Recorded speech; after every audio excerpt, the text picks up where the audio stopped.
आप कुछ बदलते नहीं हैं तो कुछ बदलेगा नहीं। यह एकदम सरल 2 चरणों की प्रक्रिया है। यह तय करें कि आप किस तरह के व्यक्ति बनना चाहते हैं। छोटी छोटी जीतों से खुद को साबित करें। पहले यह तय करें कि आप क्या बनना चाहते हैं। यह प्रत्येक स्तर पर हो सकता है, चाहे वह व्यक्ति हो, टीम हो, समुदाय हो या राष्ट्र हो। आप किसके समर्थन में रहना चाहेंगे? आपके सिद्धांत और मूल्य क्या हैं? आप किसके जैसा बनना चाहते हैं?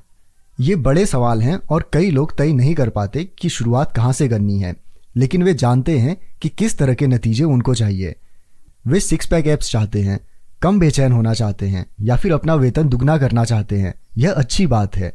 अब आप जिस तरह के व्यक्ति बनना चाहते हैं उसके परिणाम से उल्टा चलना शुरू कीजिए और पीछे तक आते हुए पूरा तरीका समझ लीजिए। आप अपने आप से पूछें, वह किस तरह का व्यक्ति होता है जो मेरी इच्छा वाला परिणाम हासिल कर सकता है? वह किस तरह का व्यक्ति होता है जो 40 पाउंड वजन कम कर सकता है? वह किस तरह का व्यक्ति होता है जो नई भाषा सीख सकता है? वह किस तरह का व्यक्ति होता है जो सफलता से स्टार्टअप्स चला सकता है? उदाहरण के लिए, वह किस तरह का व्यक्ति होता है जो पुस्तक लिख सकता है? संभवतः कोई ऐसा व्यक्ति जो नियमित और भरोसेमंद हो। अब आपका पूरा जोर पुस्तक लिखने यानी परिणाम आधारित के बजाय ऐसा व्यक्ति बनने की ओर चला जाता है जो नियमित और भरोसेमंद यानी पहचान आधारित हो। यह प्रक्रिया इस तरह की मान्यताओं को बढ़ावा देती है, जैसे मैं इस तरह का टीचर हूं जो विद्यार्थियों के लिए लड़ता है। मैं इस तरह का डॉक्टर हूं जो हर रोगी की जरूरत के हिसाब से समय और सहानुभूति देता है। मैं इस तरह का मैनेजर हूं जो कर्मचारियों की वकालत प्रबंधन के आगे करता है। एक बार आपने समझ लिया कि आपको किस तरह का व्यक्ति बनना है, तो आप छोटे छोटे कदम उठाने लगते हैं ताकि आपकी इच्छित पहचान सुदृढ़ हो सके। मेरी एक दोस्त है जिसने 100 पाउंड तक वजन कम किया है। उसने खुद से पूछा, एक स्वस्थ व्यक्ति क्या करता है? पूरे दिन वह इस सवाल को एक गाइड के रूप में प्रयोग करने लगी। क्या एक स्वस्थ व्यक्ति कैब लेगा या पैदल चलकर जाएगा? क्या एक स्वस्थ व्यक्ति बरीटो या सलाद ऑर्डर करेगा? उसने पाया कि यदि वह एक स्वस्थ व्यक्ति की तरह व्यवहार करती रही तो कुछ समय बाद वह उसी की तरह बन जाएगी। वह सही थी। पहचान आधारित आदतों की अवधारणा इस पुस्तक में शामिल प्रमुख विषय फीडबैक लूप से हमारा परिचय कराती है। आपकी आदतें आपकी पहचान को आकार देती हैं और आपकी पहचान आपकी आदतों को आकार देती है। यह 2 तरफा मार्ग है। सभी आदतों का बन जाना फीडबैक लूप होता है। इस अवधारणा के बारे में अगले अध्याय में हम विस्तार से बात करेंगे, लेकिन महत्वपूर्ण यह है कि परिणामों के बजाय आपके मूल्य, सिद्धांत और पहचान इस लूप को संचालित करें। ध्यान हमेशा उस जैसा व्यक्ति बनने पर होना चाहिए, कुछ खास नतीजा प्राप्त करने पर नहीं। आदतों की अहमियत का वास्तविक कारण। पहचान में बदलाव आदत में बदलाव का नॉर्थ स्टार होता है। इस पुस्तक के शेष भाग में आपको अपने भीतर, अपने परिवार, अपनी टीम, अपनी कंपनी और जहां भी आप जाते हैं उसमें बेहतर आदतों को डालने के कदम दर कदम निर्देश दिए गए हैं। लेकिन वास्तविक सवाल है, क्या आप उस प्रकार के व्यक्ति बन पा रहे हैं जैसा बनना चाहते हैं? पहला कदम क्या और कैसे नहीं, वरन कौन है। वाह! आपको पता होना चाहिए कि आप क्या बनना चाहते हैं, अन्यथा बदलाव के लिए आपकी खोज बिना पतवार की नौका के समान होगी। और इसीलिए हम यहाँ इसे शुरू कर रहे हैं। आपके पास खुद के बारे में जो मान्यताएं हैं उन्हें बदलने का सामर्थ्य भी है। आपकी पहचान कोई जड़त्व पत्थर जैसी नहीं है। हर क्षण आपके पास अपनी पसंद होती है।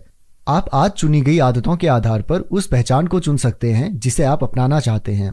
यही इस पुस्तक का गहरा उद्देश्य है और आदतें क्यों मायने रखती हैं उसका वास्तविक कारण है। अच्छी आदतों को बनाने से तात्पर्य ऐसा नहीं है कि पूरे दिन इसमें खुद को झोंक दिया जाए। यह हर रात एक दांत चमकाना, हर सुबह ठंडे पानी का शावर लेना या हर दिन एक ही कपड़े पहनना जैसा नहीं है। यह सफलता के लिए बाहरी परिणामों को हासिल करने के बारे में भी नहीं है, जैसे ज्यादा पैसे कमाना, वजन घटाना या तनाव घटाना। आदतें आपको यह सब उपलब्ध करा देंगी, लेकिन बुनियादी रूप से आदतों से तात्पर्य कुछ प्राप्त कर लेना नहीं है। उनका तात्पर्य कुछ बनना होता है।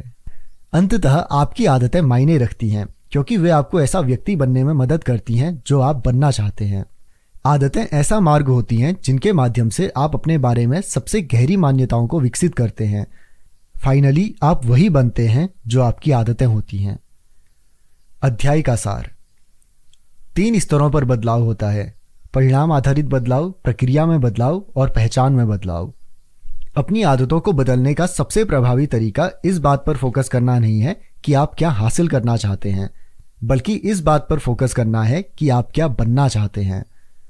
आपकी आदतों से ही आपकी पहचान बनती है। हर गतिविधि एक प्रकार से उस व्यक्ति जैसा बनने के लिए एक वोट के समान होती है जैसा बनने की आपकी इच्छा होती है। स्वयं का सर्वश्रेष्ठ संस्करण बनने के लिए आपको अपनी धारणाओं का सतत रूप से संपादन करना होगा और अपनी पहचान को उन्नत तथा विस्तारित करना होगा। वास्तविक कारण यह है कि आदतें इसलिए मायने नहीं रखती कि वे आपको बेहतर परिणाम दे सकती हैं, यद्यपि वे ऐसा कर सकती हैं, बल्कि इसलिए मायने रखती हैं क्योंकि वे खुद के बारे में आपकी मान्यताओं को बदल देती है। चैप्टर 3, 4 सरल तरीकों से बेहतर आदत कैसे बनाएं। एडवर्ड थॉर्नडाइक नाम के एक मनोवैज्ञानिक ने 1898 में एक प्रयोग किया था जिसने आदत बनने की प्रक्रिया और हमारे व्यवहार को निर्देशित करने वाले नियमों के बारे में हमारी समझ की आधारशिला रखी। एडवर्ड की रुचि पशुओं के व्यवहार के अध्ययन में थी और उन्होंने बिल्लियों पर कार्य शुरू किया। पजल बॉक्स नाम के एक उपकरण में वे हर बिल्ली को डाल देते थे। बॉक्स इस तरह से तैयार किया गया था कि बिल्ली आसानी से एक दरवाजे से निकल जाए। इसके लिए बिल्ली को मामूली सा उपकर्म करना था, जैसे एक रस्सी का लूप खींचना था, एक लीवर दबाना था या एक प्लेटफॉर्म पर चढ़ना था। उदाहरण के लिए बॉक्स में एक लीवर था जिसे दबाने पर वह बॉक्स का द्वार खोल देता था। एक बार दरवाजा खुल जाने पर बिल्ली बाहर निकलकर खाने के बर्तन की ओर भाग सकती थी। अधिकांश बिल्लियां बॉक्स में डालते ही भागने के बारे में सोचती थी। वे किनारों पर अपनी नाक डालती, पंजे से खुरचती या नोचकर खोलने का प्रयास करती। कुछ ही मिनटों के प्रयास के बाद सभी बिल्लियां उस जादुई लीवर को दबाने में कामयाब रहती और दरवाजा खोलकर भाग निकलती। एडवर्ड ने कई प्रयोगों में हर बिल्ली का व्यवहार जांचा। शुरुआत में सभी पशु बॉक्स में यहाँ वहां ऐसे ही निरुद्देश्य घूमते रहे, लेकिन जैसे ही लीवर दबा और दरवाजा खुला वैसे ही सीखने की प्रक्रिया शुरू हो गई। धीरे धीरे हर बिल्ली लीवर दबाने के एक्शन से जुड़ती चली गई, क्योंकि उन्हें बॉक्स से बचकर भागने और खाना खाने का पुरस्कार मिल रहा था। यह व्यवहार 20 से 30 बार के ट्रायल में इतना आसान और उनकी आदत में आ गया कि वे कुछ ही सेकंड में भाग निकलती थी। उदाहरण के लिए एडवर्ड ने यह लिखा, 12वीं बिल्ली ने इसे करने के लिए इस तरह का समय लिया: 160 second, 30 second, 90 second, 60 second, 15 second, 28 second, 20 second, 30 second, 22 second, 11 second, 15 second, 20 second, 12, 10, 14, 10, 8, 8, 5, 10, 8, 6, 6, 7। पहले 3 ट्रायल्स में बिल्ली औसतन 1.5 मिनट में भाग पाई। अंतिम 3 ट्रायल्स में 6 सेकंड लगे। अभ्यास से हर बिल्ली ने कुछ कम गलतियां की और उनकी गतिविधियां तेज तथा ज्यादा स्वचालित हो गई। गलतियों को दोहराने के बजाय बिल्ली सीधे ही हल की तरफ जाने लगी। अपने अध्ययन से एडवर्ड ने सीखने की प्रक्रिया को इस तरह समझाया: जिन व्यवहारों के संतोषजनक परिणाम होते हैं वे दोहराव की ओर प्रवृत्त होते हैं। जिन व्यवहारों के निराशाजनक परिणाम होते हैं उनका दोहराव होने की संभावना कम होती है। उनका यह कार्य इस बात की चर्चा करने का सटीक शुरुआती बिंदु है कि किस तरह से हमारे जीवन में आदतें बनती हैं। आदतें क्या हैं? क्यों दिमाग इसे बनाने की चिंता करता है? एडवर्ड का प्रयोग इन बुनियादी सवालों के जवाब भी देता है। हमारा दिमाग क्यों आदतें बनाता है? आदत का अर्थ एक ऐसा व्यवहार होता है जिसे इतनी बार दोहराया जाता है कि वह स्वचालित हो जाता है। आदत बनने की प्रक्रिया प्रयोग और त्रुटि से शुरू होती है। जब भी जीवन में आपका सामना किसी नई परिस्थिति से होता है तो आपके दिमाग को एक फैसला लेना होता है, मैं इस पर क्या प्रतिक्रिया दूं। पहली बार जब आप किसी समस्या का सामना करते हैं तो आप तय नहीं कर पाते कि उसे कैसे हल करना है। एडवर्ड की बिल्ली की तरह आप वह सब देखते हैं जो उसने किया था ताकि काम बन सके। इस वक्त आपके मस्तिष्क में तंत्रिकाओं की गतिविधियां बहुत ही उच्च स्तरीय रहती हैं। आप बहुत ही सावधानी से स्थिति का विश्लेषण कर रहे होते हैं और किस तरह से काम करना है सजग होकर इसका निर्णय ले रहे होते हैं। आप अथाह नई जानकारी ग्रहण करते हैं और इन सब का कोई अर्थ निकालने की कोशिश में लगे होते हैं। मस्तिष्क व्यस्त रहकर सबसे प्रभावी कार्रवाई के बारे में सीख रहा होता है। जैसे बिल्ली लीवर दबा रही थी वैसे आप भी कई बार अचानक किसी हल पर पहुंच जाते हैं। आप बेचैन अनुभव कर रहे हैं और आपको पता चलता है कि दौड़ने से शांति मिल सकती है। दिन भर का काम करके आप थक जाते हैं और आपको पता चलता है कि वीडियो गेम्स खेलकर आपको शांति मिलती है। आप खोजते जाते हैं और फिर आपको अचानक कोई बड़ा पुरस्कार मिलता है। अप्रत्याशित पुरस्कार मिलने के बाद आप अगली बार के लिए अपनी रणनीति बदल लेते हैं। आपका दिमाग तत्काल उन घटनाओं की सूची बनाने लगता है जो पुरस्कार से पहले घटी थी। 1 मिनट रुकिए, यहाँ अच्छा अनुभव हुआ था, मैंने ठीक उससे पहले क्या किया था। सभी मानवीय व्यवहारों के पीछे यही फीडबैक लूप होता है: प्रयास करना, विफल होना, सीखना, अलग तरह से कोशिश करना। अभ्यास से व्यर्थ की गतिविधियां निकल जाती हैं और सार्थक प्रयास जोरदार तरह से काम करने लगते हैं। आदत बनने की यही प्रक्रिया है। जब भी आप किसी समस्या से बार बार दो चार होते हैं तो आपका मस्तिष्क इसे हल करने की प्रक्रिया को स्वचालित करने लगता है। आपकी आदतें आपके द्वारा नियमित रूप से झेली जा रही समस्याओं और तनावों के स्वचालित हल की एक श्रृंखला होती है। व्यवहार वैज्ञानिक जेसन रेहा लिखते हैं, हमारे माहौल में बार बार सामने आ रही समस्याओं के विश्वसनीय हल ही आदतें हैं। जैसे ही आदतें बन जाती हैं, मस्तिष्क में गतिविधियां घट जाती हैं। आप उन संकेतों से आत्मसात कर लेते हैं जो सफलता की भविष्यवाणी करते हैं और शेष अन्य बातों की अनदेखी करते हैं। जब भविष्य में उस तरह की समस्या उत्पन्न होती है तो आपको सटीक रूप से पता होता है कि क्या करना है। किसी स्थिति के हर पक्ष का विश्लेषण करने की आवश्यकता नहीं रह जाती। आपका मस्तिष्क प्रयोग और त्रुटि की प्रक्रिया को छोड़ देता है और मानसिक नियम को रचता है। यदि यह है तो फिर हल वह है। जब भी समस्या उपयुक्त हो तब इस संज्ञानात्मक कथानक का पालन स्वचालित रूप से किया जा सकता है। अब आप जब भी तनाव अनुभव करेंगे वैसी आप में दौड़ने की इच्छा होगी। जैसे ही आप काम से लौटेंगे आप हाथ में वीडियो गेम कंट्रोलर उठा लेंगे। एक विकल्प जिसके लिए कभी कोशिश करनी पड़ती थी अब वह स्वचालित हो गया है। आदतें मानसिक शॉर्टकट होती हैं जो अनुभव से सीखी जाती हैं। एक अर्थ में एक आदत उन कदमों की स्मृति है जो पहले किसी समस्या को हल करने के लिए आपने अपनाए थे। जब भी स्थितियां सही रहती हैं तो आप इस स्मृति को स्वचालित रूप से समस्या पर लागू करके उसे हल कर लेते हैं। मस्तिष्क भूतकाल को इसीलिए याद कर लेता है ताकि उसे बेहतर ढंग से पता रह सके कि भविष्य में क्या काम आएगा। यही इसका प्राथमिक कारण है। आदतों का बनना आश्चर्यजनक रूप से बहुत उपयोगी होता है क्योंकि चेतन मन को मस्तिष्क का अवरोध माना जाता है। चेतन मन एक बार में एक समस्या पर ही ध्यान दे सकता है। इसी के फलस्वरूप आपका मस्तिष्क हमेशा आपके सजग ध्यान का भंडारण करके रखता है ताकि सबसे जरूरी कार्य में उसे लगा सके। जब भी संभव होता है चेतन मन को अचेतन मन को कार्य सौंप देना पसंद होता है जिससे वह इसे स्वचालित रूप से कर सके। आदत बन जाने के बाद सटीक रूप से यही होता है। आदतों के कारण संज्ञानात्मक भार कम होता है और मानसिक क्षमता मुक्त हो जाती है ताकि अन्य कार्यों पर आप अपना ध्यान केंद्रित कर सकें। क्षमता होने के बावजूद कुछ लोग आदतों के लाभों में अचरज करते हैं। तर्क यह होता है, क्या आदतें मेरे जीवन को सुरत कर देंगी?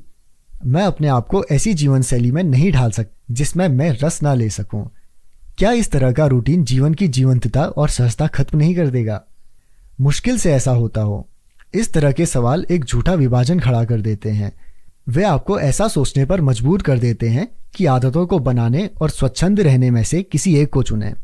वास्तव में दोनों ही एक दूसरे के सहयोगी और पूरक हैं। आदतें कभी स्वतंत्रता में रुकावट नहीं डालती हैं, वे तो स्वतंत्रता का सृजन करती हैं। वास्तव में जिन लोगों की किसी तरह की आदतें नहीं होती हैं उन लोगों के पास कम से कम स्वतंत्रता होती है। अच्छी वित्तीय आदतों के बिना आप हमेशा हर डॉलर के लिए कठिनाई झेलेंगे। सेहतमंद आदतें न होने पर आप हमेशा ऊर्जा की कमी महसूस करेंगे। सीखने की अच्छी आदत के अभाव में आप हमेशा पिछड़ा हुआ अनुभव करेंगे। हमेशा ही यदि आपको मामूली कामों जैसे मैं एक्सरसाइज कब करूं, मैं लिखने कहाँ जाऊं, मैं बिलों का पैसा कब जमा करूं आदि के लिए भी फैसले लेने की नौबत आ जाए तो समझ लीजिए कि आपको स्वतंत्र रहने का समय नहीं मिल सकेगा। जीवन के मूल तत्वों को अपेक्षाकृत आसान बनाकर ही आप अपने दिमाग में वह जगह पैदा कर सकते हैं जब आप मुक्त होकर सोचें और रचनात्मक कार्य करें। इसके विपरीत जब आपकी आदतें बनी हुई होती हैं और जीवन के मूल तत्व संभले और संपादित होते हैं तब आपका दिमाग नई चुनौतियों और अगली समस्याओं के हल में महारत हासिल करने पर ध्यान देने के लिए स्वतंत्र होता है। वर्तमान में आदतों को बना लेने से भविष्य में आप वह अधिक से अधिक कर सकते हैं। वर्तमान में आदतों को बना लेने से भविष्य में आप वह अधिक से अधिक कर सकते हैं जो आप चाहते हैं। आदतें कैसे काम करती हैं, उसका विज्ञान। 4 आसान कदमों में आदत बनने की प्रक्रिया को बांट सकते हैं। संकेत यानी क्यू, ललक यानी क्रेविंग, प्रतिसाद यानी रिस्पॉन्स और पुरस्कार जो कि रिवॉर्ड है।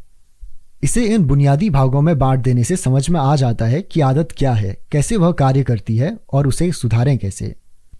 ये 4 चरण ही आदत के मेरुदंड होते हैं और आपका दिमाग इन्हीं चरणों में इसी क्रम में हर समय काम करता है। पहले संकेत होता है।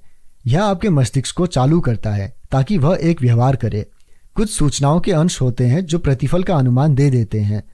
हमारे पूर्वज प्रागैतिहासिक अवधि में संकेतों पर ध्यान देते थे जो उन्हें खाने, पानी और मैथुन की स्थिति का भान कराते थे।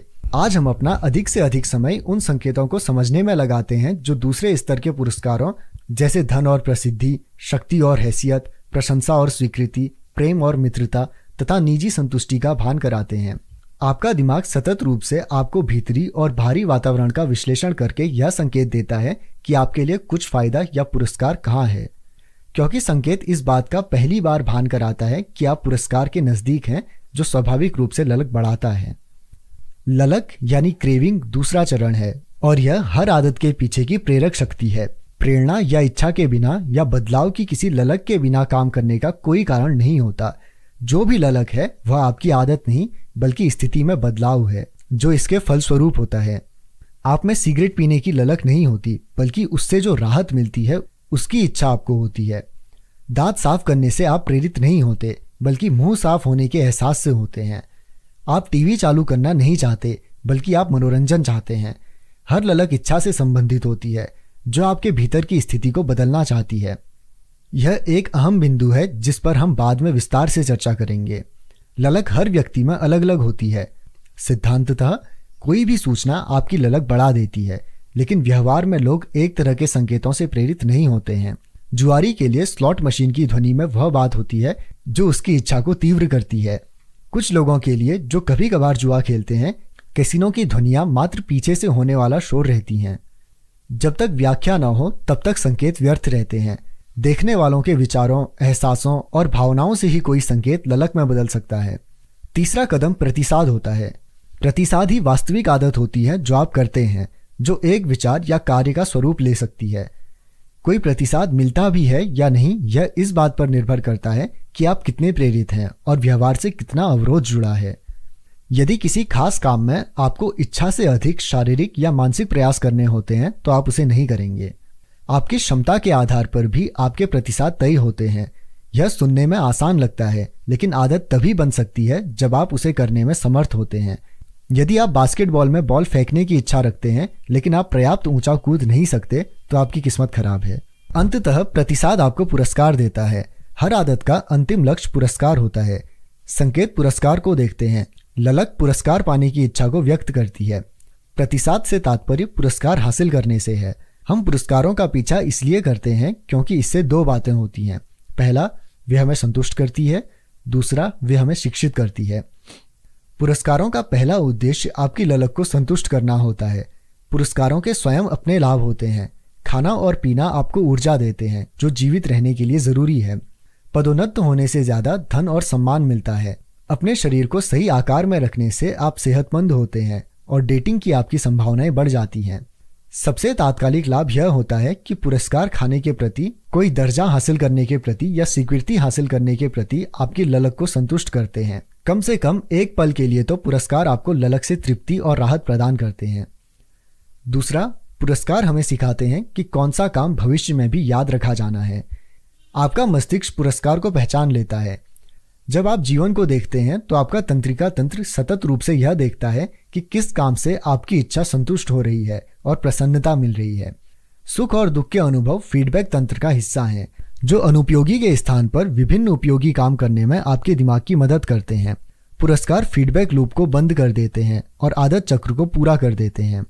यदि किसी भी 4 चरणों में व्यवहार अपर्याप्त है तो आदत नहीं बनेगी। संकेत को ही खत्म कर दिया जाए तो आदत कभी शुरू ही नहीं हो सकेगी। ललक को कम कर दें तो काम करने के लिए आपको प्रेरणा नहीं मिलेगी। व्यवहार को मुश्किल कर दीजिए तो आप इसे नहीं कर सकेंगे।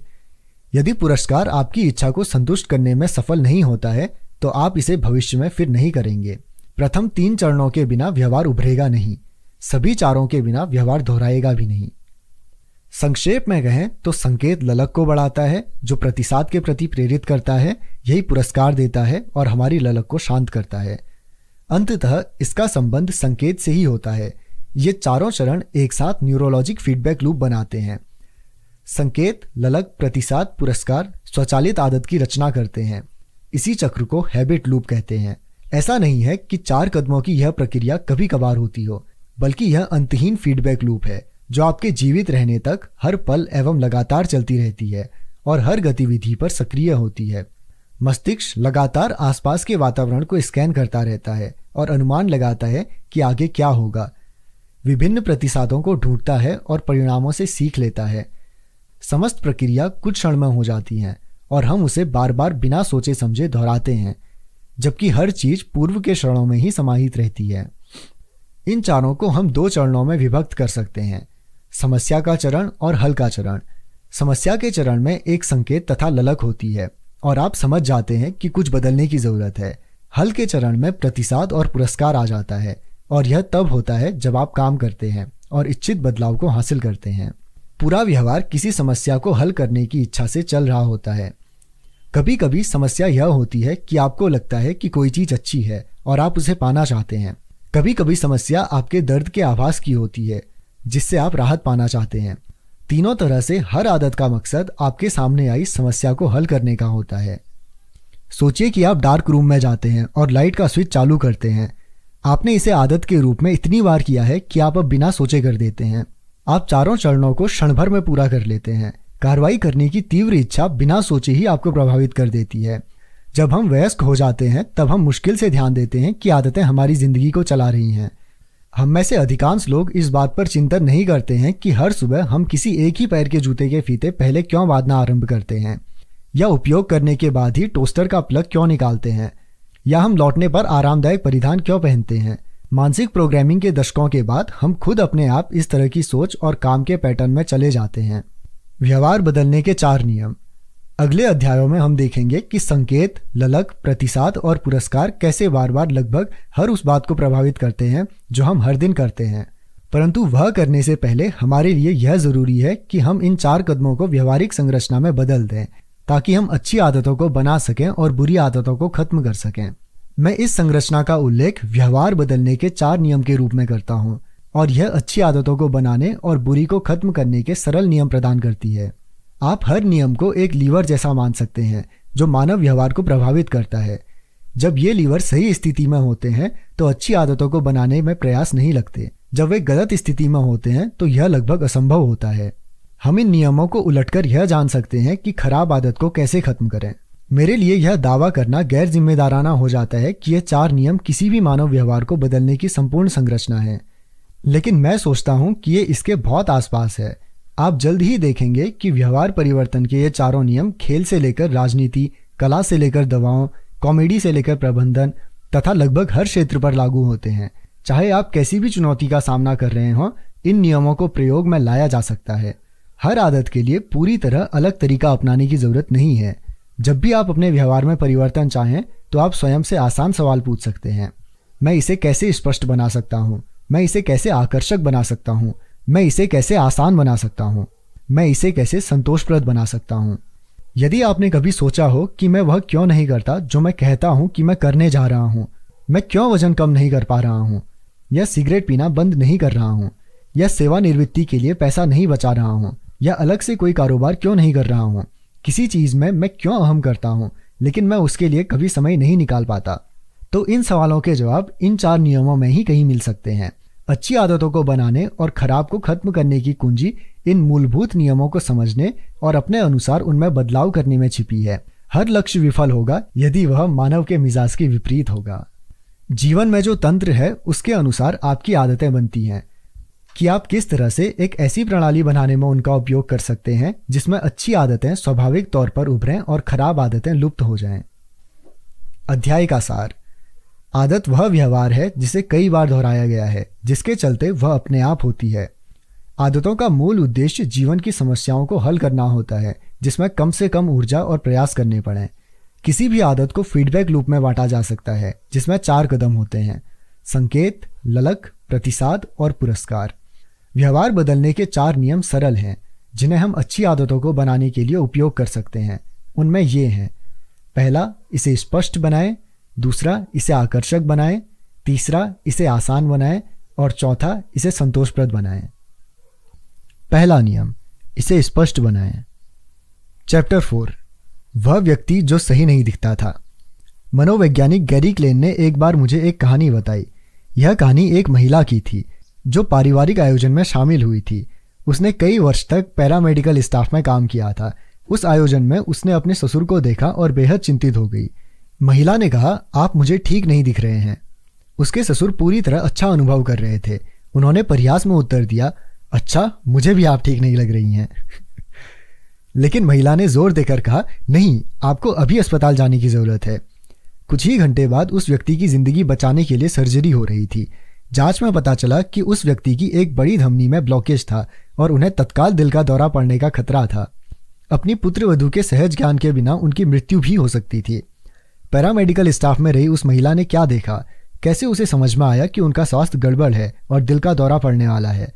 जब प्रमुख धमनियां अवरुद्ध हो जाती हैं, तब शरीर त्वचा की सतह से निकट गौण भागों से दूर महत्वपूर्ण अंगों को रक्त भेजने पर फोकस करता है। इसका परिणाम यह होता है कि चेहरे पर रक्त के संचार का पैटर्न बदल जाता है। कई वर्षों तक हार्ट के मरीजों के साथ काम करते हुए उस महिला में अनजाने में ही यह क्षमता विकसित हो गई थी कि वह देखते ही पैटर्न पहचान लेती थी। वह यह समझा तो नहीं सकी कि उसने अपने ससुर के चेहरे पर क्या देखा, लेकिन वह जानती थी कि कुछ तो गड़बड़ है। इसी तरह की कहानियां अन्य क्षेत्रों में भी देखने को मिलती हैं। उदाहरण के लिए सैन्य विश्लेषक यह आसानी से पहचान सकते हैं कि रडार स्क्रीन पर आने वाली कौन सी बिल्प दुश्मन की मिसाइल की है और कौन सी उनके अपने बड़े विमान की है, जबकि दोनों समान गति से आ रहे होते हैं और समान ऊंचाई पर होते हैं और लगभग हर पहलू से रडार पर एक जैसे दिख रहे होते हैं। खाड़ी युद्ध के दौरान लेफ्टिनेंट कमांडर माइकल रीले ने एक मिसाइल को नष्ट करने का आदेश देकर पूरे बेड़े को बचा लिया था, जबकि यह रडार पर उनके अपने विमान जैसा ही दिखाई दे रहा था।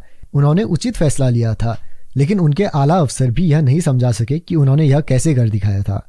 म्यूजियम के क्यूरेटर इस बात के लिए जाने जाते हैं कि वे आसानी से किसी प्रमाणिक कलाकृति और चतुराई से तैयार की गई नकली वस्तु में भी अंतर बता देते हैं। यद्यपि वे सटीक रूप से यह नहीं बता सकते कि किस जानकारी से वे ऐसा करते हैं। अनुभवी रेडियोलॉजिस्ट मस्तिष्क का स्कैन होने पर पहले ही बता देते हैं कि किस और स्ट्रोक हो सकता है, जबकि अप्रशिक्षित रेडियोलॉजिस्ट को ये चिन्ह नजर भी नहीं आते। मैंने यह भी सुन रखा है कि कुछ हेयर ड्रेसर बालों को छूकर बता देते हैं कि उनके पास आई महिला गर्भवती है या नहीं। मानव का दिमाग अनुमान लगाने वाली मशीन के जैसा होता है। यह सतत रूप से आपके आसपास के वातावरण में आने वाली जानकारियों को ग्रहण करता रहता है और उनका विश्लेषण करता रहता है। जैसे पैरामेडिकल स्टाफ में रही उस महिला ने चेहरे से दिल के दौरे का अनुमान लगा लिया था, या सैन्य विश्लेषक ने रडार पर मिसाइल होने की घोषणा कर दी थी, वैसे ही आपका मस्तिष्क महत्वपूर्ण बातों को संज्ञान में लेना शुरू कर देता है। विवरण की छटाई करके प्रासंगिक संकेतों को रेखांकित करता है और भविष्य में इस्तेमाल के लिए सूचना का संकलन करता है। पर्याप्त अभ्यास से आप संकेतों के आधार पर किन्हीं परिणामों की भविष्यवाणी कर सकते हैं, भले ही आपने इस पर सजगता से विचार ना किया हो। आपका दिमाग स्वतः ही अनुभव से सीखे पाठों की कूट रचना तैयार कर लेता है। हम हमेशा समझा नहीं सकते कि हम क्या सीख रहे हैं, लेकिन सीखना लगातार चलता रहता है और किसी एक स्थिति में प्रासंगिक संकेतों को समझ लेने की आपकी क्षमता ही आपकी हर आदत का आधार होती है। हम इस बात को काम करके आंकते हैं कि हमारा दिमाग और हमारी देह बिना सोचे कितना कुछ कर सकती है। आपको बालों से बढ़ जाने के लिए नहीं कहना पड़ता, दिल को पंप करने के लिए नहीं कहना होता, फेफड़ों को सांस लेने के लिए नहीं कहना होता और ना ही पेट को पचाने के लिए कहना होता है। फिर भी आपका शरीर यह सब आसानी से ऑटो पायलट मोड में करता है। आप अपने सचेत शरीर से कहीं अधिक हैं। भूख लगने के बारे में सोचें। आपको कैसे पता चलता है कि आपको भूख लग रही है? यह जरूरी नहीं है कि आपको कुकीज देकर ही समझ में आए कि आपको खाने का समय हो चुका है। भोजन की इच्छा और भूख बिना सजगता के चलते रहते हैं। आपकी देह में कई तरह के फीडबैक लूप्स होते हैं जो आपको उस समय सजग करते हैं जब फिर से खाने का समय होता है। ये उस सब पर भी नजर रखते हैं जो आपके आसपास और भीतर चलता रहता है। शरीर में हार्मोन और रसायन के चलते ललक पैदा हो सकती है। अचानक भूख लगने लगती है जबकि आपको पक्का नहीं होता है कि क्या हुआ था। हमारी आदतों का यह सबसे अधिक चकित करने वाला नजरिया है। किसी आदत के संकेत के लिए सजग होने की जरूरत नहीं होती है। आप कोई अवसर समझ लेते हैं और बिना सजगता से देखे इसके लिए काम करने लगते हैं। इससे उपयोगी आदतें बनती हैं। इसी कारण ये खतरनाक भी हो जाती हैं। जैसे ही आदतें बनती हैं, आप स्वचालित और अचेतन दिमाग के निर्देशन में काम करने लगते हैं। आपकी इस बात का एहसास होने से पहले ही कि क्या हो रहा है, आप पुराने पैटर्न में ढल जाते हैं। जब तक आपको कोई बताता नहीं, तब तक आपको पता ही नहीं चलता कि जब भी आप हंसते हैं, आप अपना हाथ मुंह पर रख लेते हैं। कोई प्रश्न पूछने से पहले आप क्षमा मांगते हैं, या फिर आपकी आदत दूसरों के वाक्यों को पूरा करने की बन गई है। आप जितना अधिक इन पैटर्न का दोहराव करते हैं, उतना ही आपको समझ में नहीं आ पाता कि आप क्या कर रहे हैं और क्यों कर रहे हैं।